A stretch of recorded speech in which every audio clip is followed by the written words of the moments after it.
DJ Sports.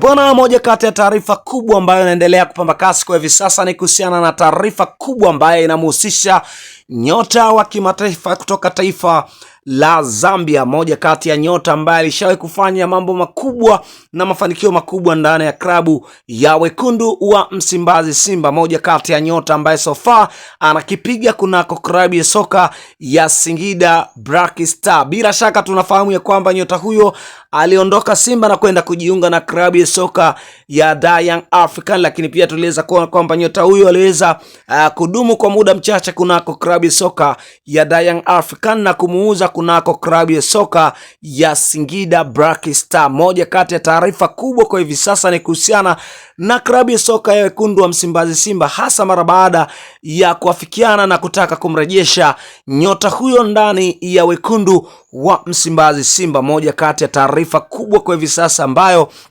inaendelea kupamba kasi katika kona na engo mbalimbali za kimichezo na burudani, huku ikidaiwa ya kwamba ni kuhusiana na mazungumzo ambayo yalikuwa yakiendelea baina ya Simba pamoja na klabu ambayo inaumiliki mchezaji huyo. Bila shaka tunafahamu ya kwamba ni kuhusiana na nyota huyo.